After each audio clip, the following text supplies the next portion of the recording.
Welcome to special focus. రాష్ట్రంలో కూటమి ప్రభుత్వం ఏర్పడిన తర్వాత తమ పార్టీలోని ఫైర్ బ్రాండ్ నాయకులను సీఎం చంద్రబాబు ప్రోత్సహించడం తగ్గించారు. ఎన్నికలకు ముందు కొంతమేరకు వారికి స్వేచ్ఛ ఇచ్చిన తర్వాత మాత్రం మార్పు దిశగా అడుగులు వేస్తున్నారు. పొరుగు పార్టీల నేతలు నోరు చేసుకుంటున్న దరిమిల వారిని కట్టడి చేస్తున్న విషయం తెలిసిందే. ఈ క్రమంలో సొంత పార్టీ నాయకులను కూడా చంద్రబాబు నిలవరిస్తున్నారు. గతంలో నోరు చేసుకున్న టీడీపీ నాయకులు ప్రస్తుతం మౌనంగా ఉంటున్నారు.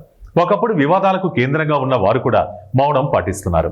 అయితే విజయవాడ సెంట్రల్ నియోజకవర్గ ఎమ్మెల్యే బోండా ఉమామహేశ్వరరావు వ్యవహారం మాత్రం దీనికి భిన్నంగా ఉంది.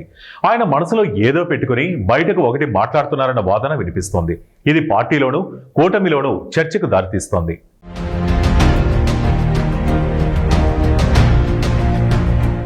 రాష్ట్రంలో బలమైన నియోజకవర్గాల్లో సెంట్రల్ ఒకటి.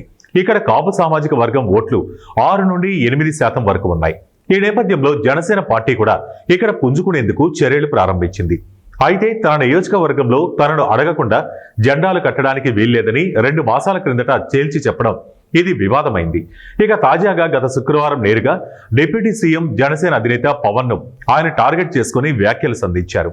అప్పటి వరకు నియోజకవర్గంలో ఏం జరుగుతుందన్నది బయటకు రాకపోయినా పరిణామాలు తీవ్రతరం అవుతున్న క్రమంలో నియోజకవర్గానికి చెందిన జనసేన నాయకులు స్థానిక పరిస్థితులను పార్టీ నేతల దృష్టికి తీసుకువెళ్లారు.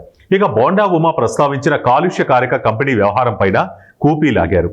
దీని వెనక కూడా చాలానే జరిగిందని తెలుసుకున్నారు. దీంతో ఈ వ్యవహారంపై అలర్ట్ అయిన టీడీపీ ఎంపీ కేశినేని శివనాథ్ ద్వారా ఎమ్మెల్యేను నిలువరించే ప్రయత్నాలు చేసింది. ఆదివారం ప్రత్యేకంగా భేటీ అయిన ఈ ఇరువురు నాయకులు పలు విషయాలపై చర్చించారని తెలిసింది.